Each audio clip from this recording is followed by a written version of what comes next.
بسم اللہ الرحمن الرحیم۔ السلام علیکم ناظرین، میں ہوں doctor Muhammad Salim and welcome to national narrative. ناظرین، پاکستان تحریک انصاف کے اندر سے مختلف طرح کی آوازیں سامنے آ رہی ہیں۔ کچھ لوگ بات کر رہے ہیں اسٹیبلشمنٹ کے ساتھ بات چیت کرنے کی، اور کچھ لوگ یہ کہہ رہے ہیں کہ ہم اپنے جو پرنسپل سٹینس ہے اس سے نہیں ہٹیں گے۔ یہ ساری صورتحال ہے کیا؟ دیکھیں، ایک طرف جو ہے بات کر رہے ہیں شہریار آفریدی صاحب کہ ہم نے کسی سیاسی قوت سے بات نہیں کرنی، ہم نے بات کرنی ہے تو پاکستان کی آرمی سے بات کرنی ہے، پاکستان کی آئی ایس آئی سے بات کرنی ہے۔ اور دوسری طرف جو ہے جو اسی پارٹی کے کچھ لوگ ہیں، جیسے اس کے موجودہ چیئرمین ہیں بیرسٹر گوہر صاحب اور دیگر جتنے لوگ ہیں، میجورٹی یہ بات کر رہی ہے کہ یہ سوال ہی پیدا نہیں ہو سکتا کہ ہم جو ہے اسٹیبلشمنٹ کے ساتھ بات کریں، کیونکہ جو لڑائی ہے جس کی وجہ سے پاکستان تحریک انصاف جیلوں کے اندر ہے، یہ جو 9 مئی ہوا ہے،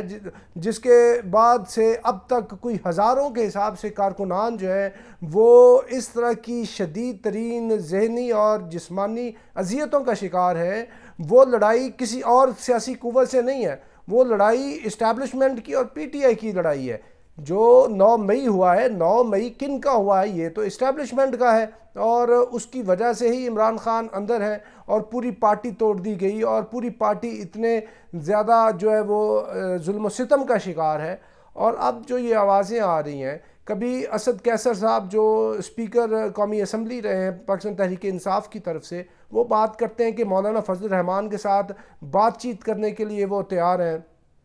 دوسری سائڈ پہ جو کے پی کے چیف منسٹر ہیں علی امین گنڈاپور، وہ یہ کہتے ہیں کہ ہم کسی صورت مولانا فضل الرحمان سے بات نہیں کریں گے۔ ایک شخص بات کرتا ہے پارٹی کا کہ جناب دیگر سیاسی قوتوں سے بھی بات ہونی چاہیے، جیسے کہ شبلی فراز صاحب ہیں،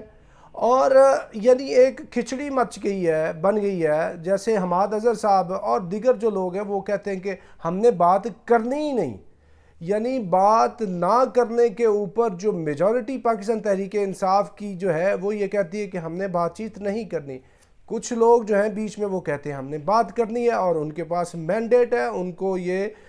اتھارٹی دی ہے عمران خان نے کہ وہ اگر اس طرح کی ادھر سے پرمیشن ہوتی ہے، وہ کانسنٹ شو کرتے ہیں تو آپ بات چیت کریں۔ شہریار آفریدی یہ بات کر رہے ہیں۔ اور اس کے علاوہ یہ دیکھیں کہ کوئی ہائی پاور جو کوئی ایک ڈیلیگیشن ہے جس کے اندر لیفٹنٹ جنرل ریٹائرڈ نعیم خالد لودھی، مشاہد حسین سید اور کچھ محمد علی درانی، اور اس کے علاوہ بھی کچھ لوگ ہیں جو کہ اسٹیبلشمنٹ سے اور پاکستان تحریک انصاف سے بیک وقت رابطے میں ہیں، اور ان کے درمیان بیک ڈور جو ہے وہ ڈپلومیسی بیک ڈور جو بات چیت ہے اس کو شروع کرنا چاہ رہے ہیں۔ یہ جو ساری گفتگو ہے، یہ جو ساری کی ساری ڈیولپمنٹ چل رہی ہے، اس کے اندر دیکھنا یہ ہوگا کہ پوری کی پوری پارٹی کو مار پڑ چکی ہے، لوگوں کے اوپر مقدمات بن چکے ہیں، بہت کچھ ہو چکا، پلوں کے نیچے سے ملینز آف کیوسک کے حساب سے پانی گزر چکا۔ تو اب بھی اگر آپ اسٹیبلشمنٹ سے بات کریں اور اسٹیبلشمنٹ کی ٹرمز اینڈ کنڈیشنز کے اوپر بات کریں، تو آپ دیکھیں کہ آپ کا ووٹ بینک کدھر کھڑا ہونا ہے،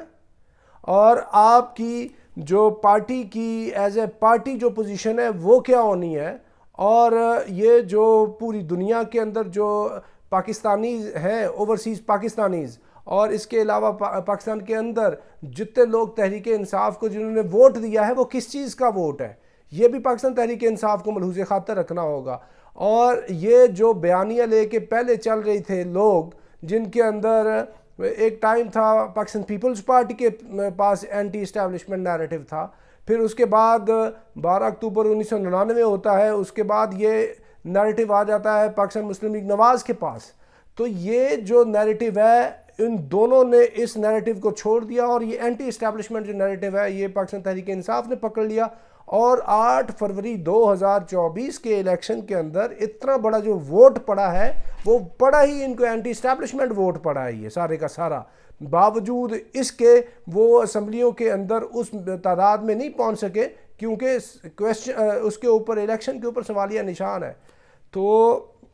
یہ جو صورتحال ڈیولپ ہو چکی ہے، اس صورتحال کے اندر پاکستان تحریک انصاف کی قیادت کو دیکھنا ہوگا کہ وہ دوبارہ سے آگے ڈائیلاگ کر کے تو دوبارہ سے اپنی پوزیشن حاصل کرنا چاہتے ہیں، یا کہ وہ اینٹی اسٹیبلشمنٹ نیریٹو پہ ہی کھڑے رہتے ہیں۔ یہ بہت ہی سینسٹیو بات ہے،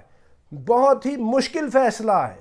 کہ دیکھنا اب عمران خان کو یہ ہے کہ اس نے شہید ذوالفقار علی بھٹو بننا ہے یا کہ کسی اور طرف وہ جا رہے ہیں، کیونکہ ہی از ان دا جیل اور جنگ ابھی جاری ہے، اور ابھی تک جو اسٹیبلشمنٹ ہے اور پاکستان تحریک انصاف ہے، دونوں یہ سمجھ رہے ہیں کہ دونوں رائٹ سائیڈ آف دا روم پہ کھڑے ہیں اور کوئی غلط نہیں ہے۔ تو ایسی صورت کے اندر جب اتنی زیادہ کشیدگی ہے، اس کشیدگی کے اندر تحریک انصاف کیا فیصلہ کرتی ہے، یہ اس کو بہت سوچ سمجھ کے دیکھنا ہوگا۔ ادروائز اگر یہ کوئی عوامی امنگوں کے بغیر کے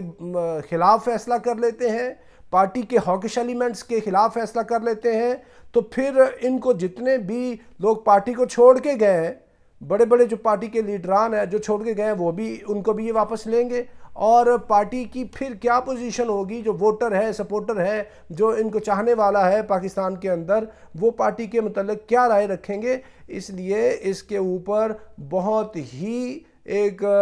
سنجیدہ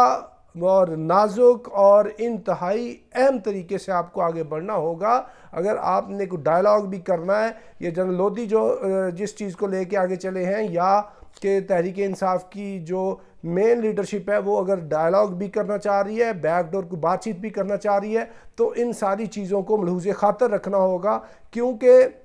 جب سے یہ گورنمنٹ گئی ہے تب سے لے کے اب تک کچھ 2.25 سال ہو گئے، ملک کے اندر ایک زلزلہ بپا ہے، پورے کا پورا ملک ہیجان کا شکار ہے۔ ملک کی سیاست، ملک کی معیشت، ملک کی معاشرت ساری کی ساری جو ہے وہ عدم توازن کا شکار ہے، اور توازن تب ہی آئے گا جب یہ جو ہیوی ویٹس ہیں، ملک کی جو دو اعلیٰ ترین سیاسی اور عسکری جو شخصیات ہیں، ان کے درمیان جب تک سیز فائر نہیں ہوتا، تب تک ملک کے اندر یہ ہیجانی کیفیت ختم نہیں ہوتی۔ یہ ابھی کیسے ختم کرنی ہے، کس نتیجے پہ پہنچنا ہے، اور کیسے ڈائیلاگ کرنا ہے یا نہیں کرنا، اس کا فیصلہ کرنا ہوگا چیئرمین تحریک انصاف کو۔ تب تک کے لیے اتنا ہی، up till next time, thank you very much. Pakistan زندہ باد۔